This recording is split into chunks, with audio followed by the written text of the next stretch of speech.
Hay un texto en Juan capítulo 11, versículos 1 al 6, que quiero comenzar leyendo esta mañana. Dice, había un hombre enfermo. Si no tienen ustedes sus Biblias, pueden leerlo aquí al frente, van a tenerlo ahí.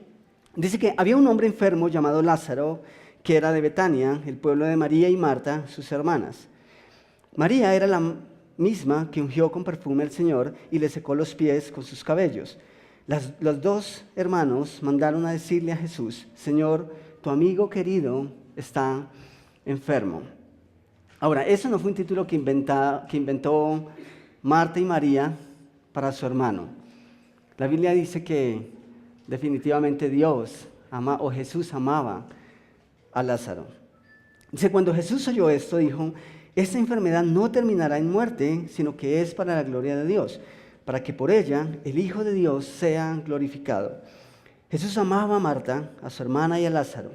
A pesar de eso, cuando oyó que Lázaro estaba enfermo, se quedó 2 días más donde se encontraba. ¿Me acompañan en un momento de oración, por favor? Padre, como ya lo hemos mencionado muchas veces esta mañana y como tú has logrado notar en nuestro corazón, es un día especial.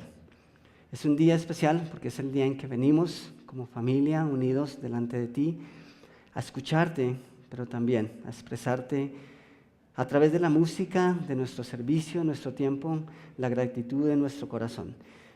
Y también, Señor, es un día muy especial porque hoy celebramos que tal vez mucho tiempo, tal vez no tanto tiempo atrás, nuestra familia creció, que un grupo de personas te conocieron, que te aceptaron como el único sacrificio suficiente para ir de regreso al Padre, y que ahora ellos hoy lo manifiestan a través de las aguas del bautismo. Eso es para celebrar. Así que te doy muchas gracias y te ruego que hables a nuestro corazón, a nuestra mente, y que Espíritu Santo seas tú quien lo haga. Así que, por favor, habla en nuestras vidas. En tu nombre, amén. Hoy, como ya lo mencionamos, es un día especial, pero quiero recordarles rápidamente por qué existe Conviva Norte. Conviva Norte existe por 3 razones muy, muy puntuales. Y son 3 razones que llevamos en todo lado. Ustedes lo van a notar en muchos lugares en Conviva. Y es que existimos para ayudarles a conocer a Dios, para ayudarles a conectar con su familia, con esa familia que es la iglesia, que es la familia espiritual, la iglesia, y también para que entre todos podamos compartir con el mundo el amor que recibimos de nuestro Dios. Eso no es solo para nosotros. Todo lo que recibimos de Dios queremos que otros también lo puedan deleitar y lo puedan disfrutar. Y esta mañana continuamos con la serie Yo Soy. Es la 4ª charla de esta serie, la cual hemos tomado del Evangelio del apóstol Juan. Y hoy, esta mañana, nos encontramos con una de las declaraciones más contundentes hechas por Jesús. Podríamos decir que la más importante, pero lucho con esa idea, porque todas son importantes. No hay algo que Jesús haya mencionado que no sea relevante, ¿sí?, para nuestras vidas. Pero esta declaración que Él hace hoy, que vamos a estar estudiando un poco, es la evidencia más contundente de que todo lo que ha dicho Jesús antes y de que todo lo que va a decir después es cierto y es verídico. O sea que sí es contundente. Si esto no es real, lo que vamos a estar viendo esta mañana, todo lo demás sería simplemente una farsa, sería simplemente un reflejo, un resultado de nuestra imaginación. Y eso sería muy triste. Eso sería un completo fracaso. De hecho, el apóstol Pablo dice que si lo que Jesús va a decir hoy, lo que vamos a estar estudiando esta mañana, no fue cierto, cada uno de nosotros esta mañana es digno de burla. Es digno de que el mundo nos mire y digan, ¿en serio ustedes están creyendo ese cuento? ¿Tan grandes y creyendo cuentos? Vamos a mirar entonces esa declaración, ¿vale? Jesús dice, yo soy la resurrección y la vida. Esta declaración se da en medio de una historia que es muy conocida por muchos. Independiente si tienes el hábito de ir a la iglesia o no, si tienes el hábito de leer la palabra de Dios o no, es una historia que conocemos. Crecí escuchando esa historia. Y es la historia de Lázaro. Es cuando Jesús resucita a Lázaro. El versículo 1 del capítulo 11 de Juan comienza haciendo alusión a la enfermedad de Lázaro. Curiosamente, no se nos dice qué tipo de enfermedad. No se dice puntualmente de qué había enfermado Lázaro, pero sí se nos dice cuál era el propósito de esa enfermedad. La enfermedad a veces no importa. Cuando Dios permite situaciones, lo que importa es lo que hay detrás de. Lo que importa es finalmente el fin por el cual Dios permite ciertas cosas. De alguna manera Dios permitió que Lázaro enfermara y ahora no se nos dice de qué, pero sí se nos dice que es para que Dios y su Hijo sean glorificados. ¿Han notado ustedes que rara vez muere alguien que nunca estuvo enfermo? Eso no es tan común, ¿cierto? Lo normal es que cuando una persona fallece hay un motivo detrás de, hay todo un historial, no es que padecía, entonces está el historial clínico, ¿cierto? Pero rara vez muere alguien sin que antes no haya presentado por lo menos síntomas de enfermedad. Y cuando alguien muere, es muy común que nosotros preguntamos, ¿y de qué murió? ¿Sí? ¿O qué tenía? Y si esa persona estaba completamente adelantada, a nosotros nos asombra mucho. O sea, en pocas palabras, es natural que si uno se enferma, muera, ¿cierto? Pero nos resistimos a la idea de que un alentado, una persona que se ve bien, llegue a morir en un momento indeterminado, ¿cierto? Entonces, dicho de otra manera, es normal que uno enferme y es normal que un enfermo muera, pero no un alentado. A veces esa es la razón por la que no vamos al médico, porque no nos sentimos enfermos, ¿cierto? Si nos sentimos alentados, ¿para qué vamos al médico? De hecho, Jesús dijo que los alentados no van al médico, sino los que están enfermos. Entonces, la idea de que no nos sentimos enfermos no siempre es garantía de que nuestra salud está bien. A veces uno puede sentirse perfectamente bien y va al médico y empieza la lista. Por eso mi padre nunca fue al médico, porque él dijo, no, si yo voy al médico lo primero que me van a decir es que la comida me está haciendo daño. Entonces, si dejo de comer, me muero. Y en serio, siempre se resistió a ir al médico y preciso, a la edad de 76 años, casi 77, cuando fue al médico, por un malestar, resulta que no era un malestar, ¿sí? Su salud se había complicado desde tal vez décadas atrás, pero cosas que él simplemente no percibía como algo que fuera dañino. Pero cuando alguien enferma o cuando nosotros enfermamos, lo más natural es que nosotros visitamos al médico, ¿cierto? O si es un familiar, nosotros vamos al médico. Y como era de esperarse, ¿cuál es la reacción de Marta y de María? ¿No habían médicos en el momento? No existía el IDIME ni las EPS, afortunadamente. Existía un médico y Marta y María sabían y habían escuchado de él, lo conocían. ¿Y qué es lo que hacen? Pues de una se ponen en contacto con Jesús. ¿Y qué hace Jesús cuando escucha que sus amigos están en una emergencia?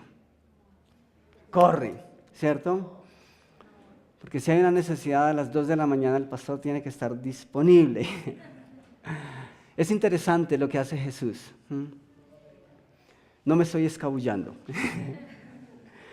Es interesante lo que Jesús dice, lo que Jesús hace. En el versículo 17 de Juan 11, dice el versículo 17, a su llegada, o sea, ¿Jesús fue? Sí, Jesús acudió a la cita. Aquí nos encontramos con que efectivamente Jesús acudió a la cita. Dice, a su llegada, Jesús se encontró con que Lázaro llevaba ya 4 días en el sepulcro. Y nosotros nos quejamos de las EPS. nos quejamos todo el tiempo del sistema de salud. Marta y María llamaron a Jesús, ¿por qué? ¿Porque era el amigo? Porque era el amigo amado, pero solamente porque era un amigo. ¿Ustedes llaman a cualquier amigo? Es una bendición tener un amigo médico. Es una bendición tener una amiga que es odontóloga. Es una bendición tener un amigo que es abogado, que es un aliento cuando nosotros lo necesitamos, ¿cierto? Pero ellas llamaron a Jesús, sí, porque era su amigo, porque lo conocían, pero porque de alguna manera, bueno, de muchas maneras, entendían que Jesús podía hacer algo por él. Esa es la razón por la que inmediatamente se colocan en contacto con él. Algunos entonces podrían alegar que Jesús llegó tarde a la cita, ¿sí? Pero también hemos dicho que Dios nunca llega tarde, ni antes ni después, sino justo a tiempo. El versículo 18 dice, Betania estaba cerca de Jerusalén, como a 3 kilómetros de distancia. Eso no le iba a llevar 4 días de camino. Pero dice que estaba como a 3 kilómetros de distancia y muchos judíos habían ido a casa de Marta y de María a darles el pésame por la muerte de su hermano. Juan es bastante explícito en su relato. Dice que muchos judíos fueron. La persona principal que debiera haber llegado y que debiera haber llegado de primeras debía haber sido Jesús. Pero no fue así. Se esperaba que Jesús llegara. El versículo 20 dice, cuando Marta supo que Jesús llegaba, fue a su encuentro, pero María se quedó en la casa. Señor, le dijo Marta a Jesús, si hubieras estado aquí, mi hermano no habría muerto. Eso lo hace solo Marta, ¿cierto? Mujeres, ustedes no hacen ese tipo de observaciones. Nunca, ¿cierto? Ustedes no dicen, le dije que por ahí no era. Marta dice, si hubieras estado aquí, Lázaro, mi hermano, no hubiese muerto. Versículo 22, pero yo sé que aún ahora Dios te dará todo lo que le pidas. Y Jesús le dice, tu hermano resucitará. Esa es la respuesta de Jesús. ¿Cómo responde entonces Marta? Con un reclamo. Nosotros lo hacemos todo el tiempo. Si Jesús no lo hace, ¿por qué? Si nos va mal, ¿por qué? Tengo un amigo que dice que su divorcio fue Dios fue el culpable, porque Dios no le dio a la persona que él pidió. Entonces, por ende, Dios es el culpable. Fue lo que dijo Adán también. La mujer que tú me diste me hizo pecar. O sea, la culpa es tuya. Y Marta está sintiendo la misma lucha. Como humanos es natural, y especialmente en un momento de crisis, la pérdida, hay muchos sentimientos encontrados. Y claro que Marta conoce tan perfectamente a Jesús que sabía que Jesús podía hacer algo. Y por eso esperaba algo de él. Y por eso el reclamo. Sin embargo, Marta sabe que no es el final de la historia. ¿Notaron eso? Marta sabe efectivamente que su hermano está muerto. Pero en medio de su crisis también sabe que Jesús aún puede hacer algo. Y que más allá de lo que Jesús puede hacer en el momento inmediato, hay una esperanza en el tiempo futuro. O sea, en medio de toda la crisis, en medio de todos esos ecos emocionales que puedan llegar y que pueda estar experimentando esta mujer, hay una esperanza a la cual mantenerse aferrada. Hay una esperanza que no muere. Y en el versículo 24 Jesús le dice, yo sé que resucitará en la resurrección en el día final. Respondió Marta. ¿Notan que ese no es el final de la historia? La muerte física es simplemente un pasito, un pequeño paso. Y Marta tiene clara esa realidad. El primer punto en sus boletines es vida después de la muerte. Eso parece contradictorio, ¿cierto? ¿Saben? Esa es la gran diferencia entre Jesús y cualquier otro líder. Y es a la vez la base de nuestra fe como hijos de Dios. Ninguna declaración de Jesús pudo haber sido tan fuerte y tan contundente para nuestra fe como esta misma, que la vida no acaba con la muerte, sino que la muerte nos conduce a la vida verdadera. Esa es una realidad espiritual y es exactamente esa vida la que Jesús nos promete. Ahora existen muchas personas que aseguran que la muerte es el final de todo. Y en el tiempo de Jesús ya existían grupos de carácter religioso que argumentaban que no existía nada después de la muerte física. Es decir, tú te mueres y es el final de todo. En Colombia tú te mueres y si tienes deudas, si tienes problemas, todo eso lo heredan las personas que quedan. Pero espiritualmente también hay cosas que no mueren. Nunca van a morir, sino que van a permanecer para siempre. Habían grupos entonces que decían, podemos hacer lo que nos plazca, podemos hacer lo que se nos dé en la voluntad, podemos hacer de todo, hacer, deshacer, porque después de todo morimos y todo se acabó. Pero Jesús dice que eso no es así. De hecho, el apóstol Pablo respondió a ese pensamiento en Hebreos capítulo 9, versículos 27 y 28. Dice, y así como está establecido que los seres humanos mueran, ¿cuántas veces? Una sola vez. ¿Por qué una sola vez? Porque solo se nos dio una vida aquí, ¿cierto? ¿Y qué pasa después que morimos? ¿Ya? ¿Chao? Como decimos en Colombia, adiós al amigo, y se acabó todo. No. Dice que está establecido para los humanos que mueran una sola vez y después, ¿qué viene? El juicio. Y ese juicio es para condenación o para salvación, de acuerdo a lo que hayamos hecho con el ofrecimiento de Jesús, estando en vida. Entonces, dice el versículo 28, también Cristo fue ofrecido en sacrificio una sola vez para quitar los pecados de muchos y aparecerá por segunda vez, ya no para cargar con pecado alguno, sino para traer salvación a quienes lo esperan. Esa era la fe de Marta. Recuerdo cuando Marta le dice, Jesús, yo sé que resucitará. Y lo dice en tono sarcástico, ¿sí? Yo sé que va a resucitar.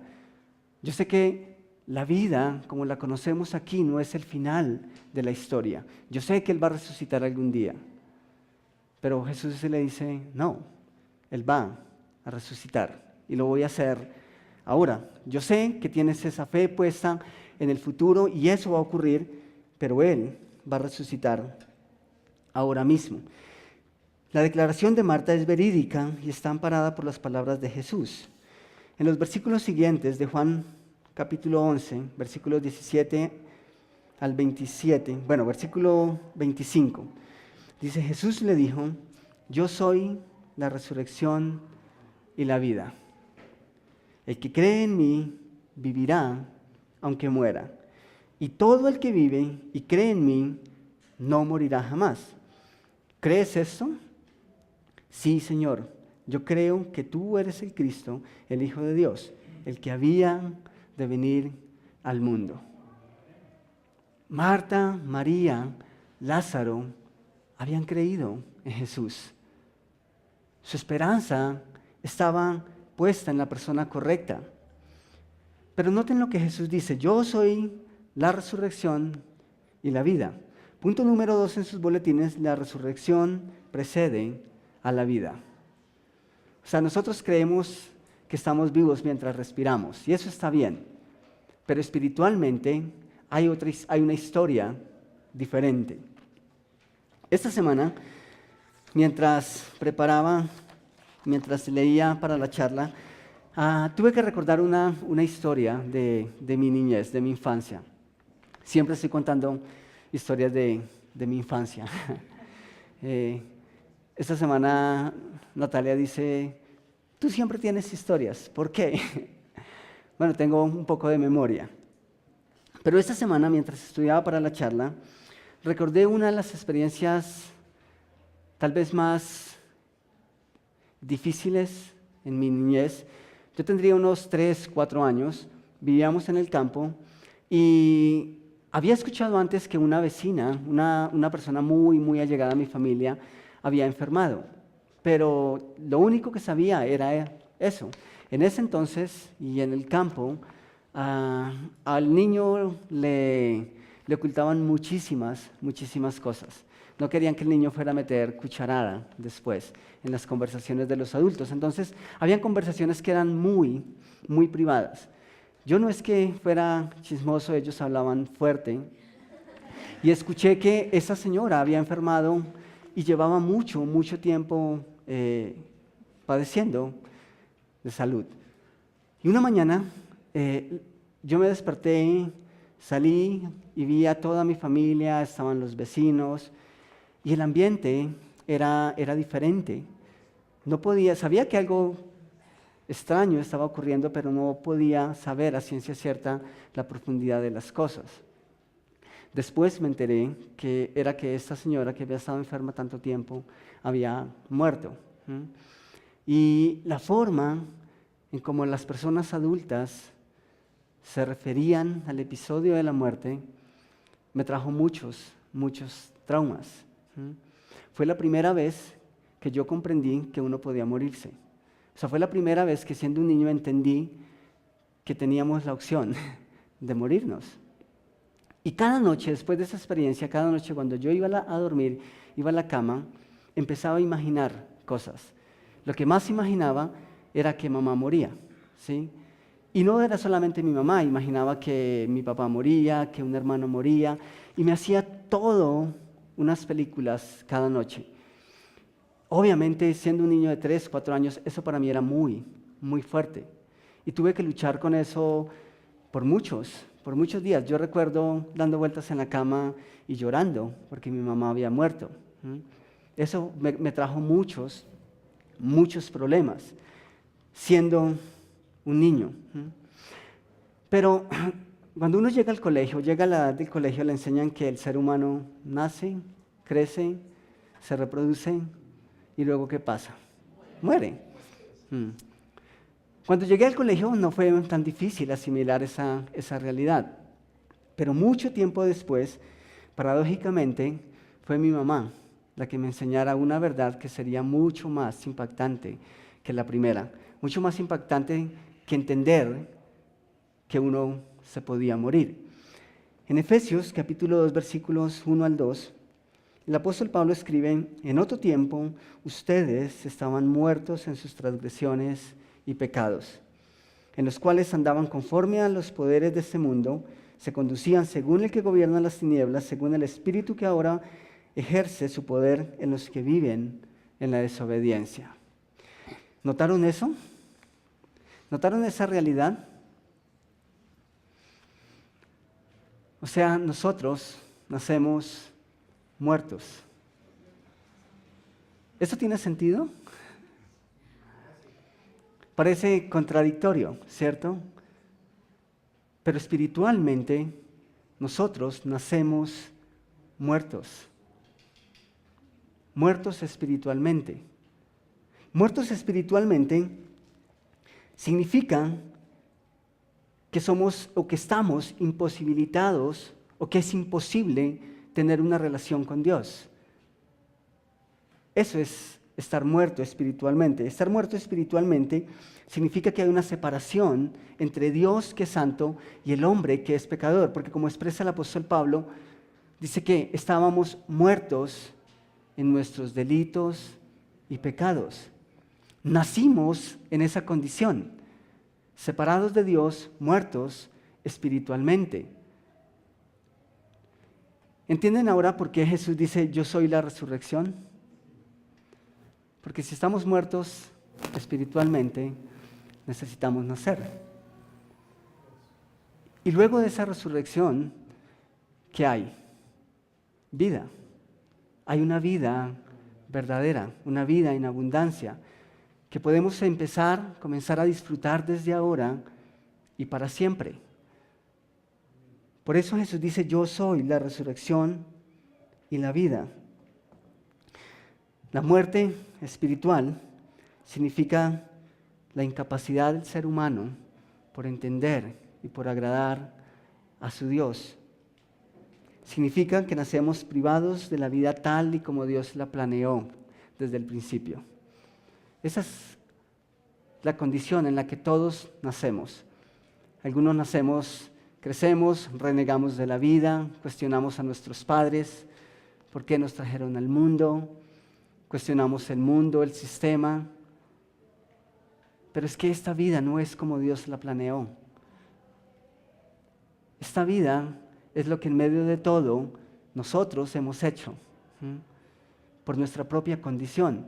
Pero Dios, a través de Jesús a través de su sacrificio, nos da la oportunidad de empezar a transformar ese mundo, comenzando por nuestra vida. Y por encima de esa misma razón, no solamente nosotros andábamos buscando un sentido a nuestra vida, sino muchas personas aún están buscando un sentido a sus vidas. El problema es que lo están buscando lejos de Dios, lo están buscando en otras cosas, en tantas cosas en las que a veces podemos encontrar la verdadera vida.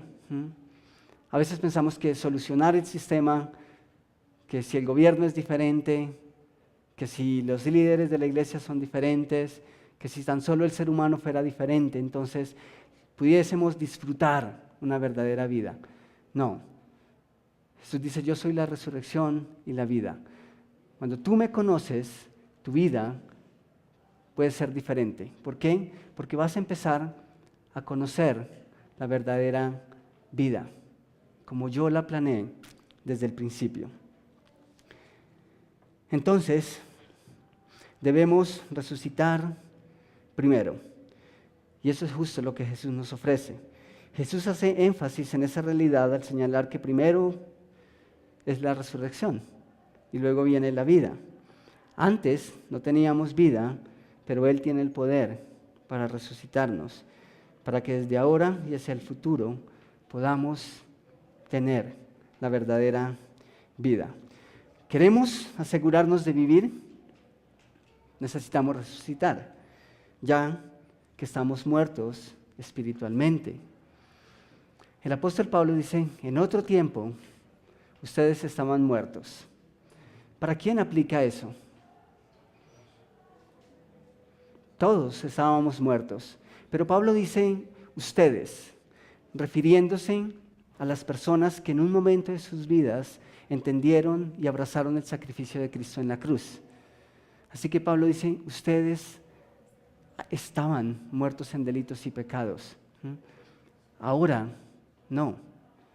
Tal vez esta mañana tú estés también muerto en delitos y pecados. A la edad de 3, 4 años, yo estaba muerto en delitos y pecados. Y entender por primera vez que podía morir, eso me asustó mucho. Pero siendo un adolescente o un joven, mucho tiempo después, por la gracia de Dios, yo pude entender que necesitaba nacer espiritualmente. Y que no tenía que preocuparme mucho por la muerte, porque después de todo ya estaba muerto espiritualmente. Y que tenía que nacer de nuevo. Es posible que esa sea tu realidad esta mañana. Hice alusión al comienzo esta mañana de que Lázaro había enfermado, porque cuando nosotros enfermamos físicamente, no siempre aparecen los síntomas, ¿cierto? A veces pensamos que estamos bien porque no sentimos nada extraño, pero eso no quiere decir que estemos bien de salud. Pero espiritualmente, Lázaro también me hace pensar en un reflejo de lo que es el hombre sin Dios. Lázaro puede ser un ejemplo del hombre sin Dios. El hombre sin Dios no solamente está muerto en sus delitos y pecados, sino que es enfermo espiritualmente y como enfermo vive las consecuencias de la enfermedad. Una sociedad enferma refleja los síntomas. Nosotros vivimos los síntomas todo el tiempo. Nosotros decimos, ¿por qué roban? ¿Por qué alguien mata?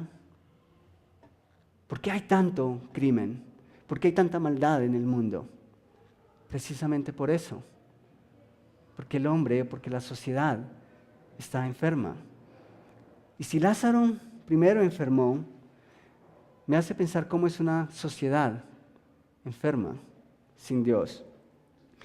El término enfermo viene del latín infirmus, que básicamente significa no firme. Ustedes han estado enfermos alguna vez, ¿cierto? Y cuando uno está enfermo, no tiene muchas fuerzas, ¿cierto? No está muy firme. Cualquier cosa o cualquier fuerza lo puede llevar al suelo o a cama. A veces nosotros decimos, es que tengo las defensas tan bajas, estoy tan débil, que me dio gripa y me fui de urgencias. Lázaro puede ser fácilmente el ejemplo de una sociedad que enferma. Y no solo que vive los síntomas, sino que estando muerta en una condición espiritual, va rumbo a la condenación. Entonces, como muertos no podemos tener una relación con Dios. Como enfermos vivimos las consecuencias de ese pecado. Así que Jesús dice a Marta, entonces Jesús le dijo, yo soy la resurrección y la vida. El que cree en mí vivirá aunque muera. ¿Quién había muerto en ese momento? Lázaro. ¿Quién creía? Yo creo que Lázaro había creído, pero Marta había creído también. O sea, ese mensaje era para Lázaro. ¿Por qué? Porque Lázaro estaba muerto. Dice Jesús, el que cree en mí vivirá aunque muera. Pero el versículo 26 dice, y todo el que vive y cree en mí no morirá jamás. Espiritualmente. ¿A quién le está hablando Jesús? A Marta. Jesús tiene un mensaje, el mismo mensaje para nosotros esta mañana. No importa si un día vamos a morir físicamente. Si hemos nacido espiritualmente, nada ni nadie nos va a quitar el regalo de la vida eterna. Jesús dijo, si ustedes tomaron esa decisión estando en vida, jamás van a morir. ¿Saben qué me parece interesante? Que después de eso Jesús le hace una pregunta a Marta. ¿Cuál es esa pregunta? ¿Crees esto? ¿Y Marta qué le dice? Sí, Señor, yo creo que tú eres el Cristo, el Mesías que había de venir para salvarnos de la condenación eterna. Y Jesús hace la misma pregunta a cada uno de nosotros esta mañana. ¿Ustedes creen eso? ¿Realmente creen que Jesús es la resurrección y la vida? Amén. Así debe ser. De lo contrario, estaríamos muertos en nuestros delitos y pecados. Hace poco fui a la tienda y la persona que me atendió es muy amable. La primera vez que fui, regresé a casa y le dije a Natalia, esta persona en la tienda es muy amable. Creo que es una buena persona. Después volvimos y fuimos los dos. Y tuvimos una conversación larga. Mientras él reparaba algo, tuvimos una conversación larga. Terminó dándonos consejos para nuestro matrimonio. Y terminó dándonos muchos consejos de vida. En serio, es una persona muy agradable. Y hablaba tantas cosas y simplemente yo pensaba, es genial. El mundo necesita más personas así, más personas que piensen en hacer bien, más personas que piensen honestamente, más personas que busquen hacer lo correcto, que busquen dar valor a cada persona. En serio, fue una conversación muy significativa. Pero después que salí de ese lugar, salí pensando, eso es genial aquí. Eso es perfecto aquí en la tierra. Pero pensaba sus principios de vida, porque son de carácter religioso, sus prácticas. Yo decía, ¿trascienden esto que vemos aquí inmediato? Yo decía, pensaba, genial todo lo que hace, es impresionante. Pero yo pensaba que hay más allá de eso. ¿Tus prácticas religiosas te permiten ver vida más allá de esto? ¿Saben? Religiones hay muchas, demasiadas. Podemos incluso encontrar muchas iglesias, muchos grupos, muchas corrientes religiosas que como estilo de vida son buenas, son geniales. Pero ¿qué hay más allá? Y digo esto porque Jesús es el único ser que tiene toda la autoridad para decir: yo soy la resurrección y la vida. Fuera de mí no basta nada, no basta nada ni nadie. Jesús es el único que puede hacerlo. No sé si tú te parezcas a mi amigo, el de la tienda. Tal vez haces cosas buenas, cosas positivas, te esfuerzas por trabajar mucho, por ser un buen empleado, un buen jefe, un buen padre, un buen hijo, un buen esposo, una buena esposa. Eso es genial para esta vida y te puede traer recompensas para la futura. Pero la única garantía de que hay una vida futura para ti es Jesús, el único que tiene la capacidad para ofrecernos esa vida. Quiero pedirles que me acompañen en un momento de oración, por favor.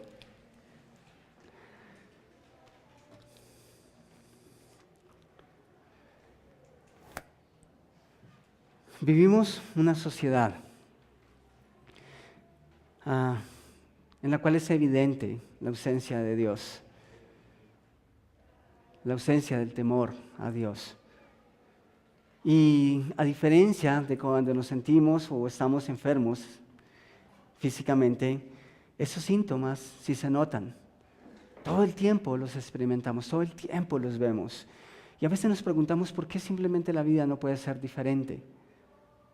En esta serie nosotros hemos estudiado que a través de la expresión de Jesús, yo soy, hemos entendido que es el único que puede satisfacer y llenar nuestra vida en todos los aspectos, siendo el aspecto espiritual y del alma el que trasciende y el más importante.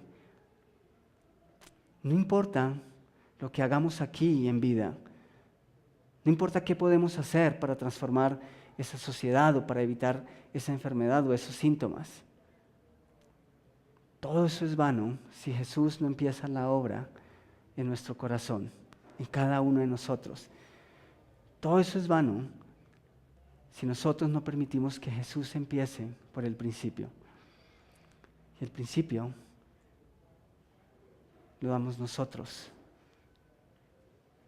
Es decir, Dios, Jesús, estoy vacío sin ti.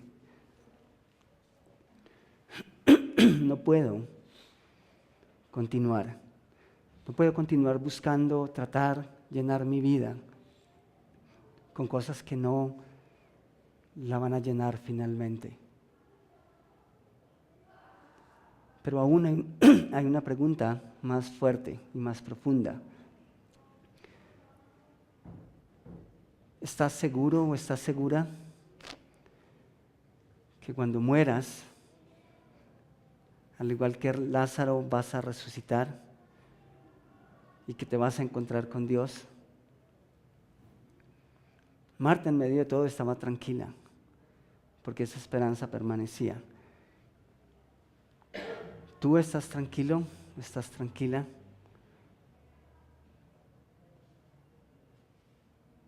Si murieses en este momento físicamente, ¿a dónde irías?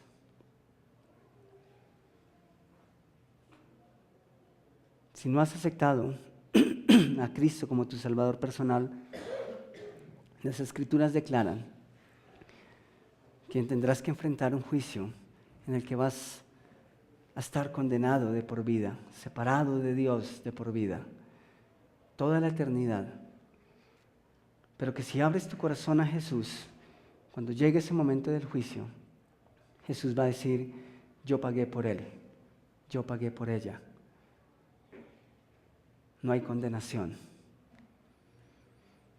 Así que si hay alguien esta mañana que quiere que alguien le explique cómo puede recibir esa vida eterna, solo necesita levantar la mano y alguien se va a acercar y te va a explicar a través de las Escrituras lo que Dios hizo por ti y lo que esperas que hagas ahora. ¿Hay alguien que diga, yo quiero empezar una relación personal con Jesús? ¿Hay alguien? Levante la mano.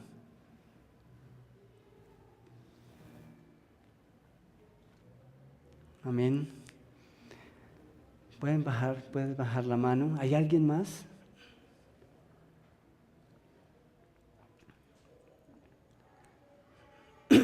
Padre, es muy grato entender que hay una vida más allá de esta vida.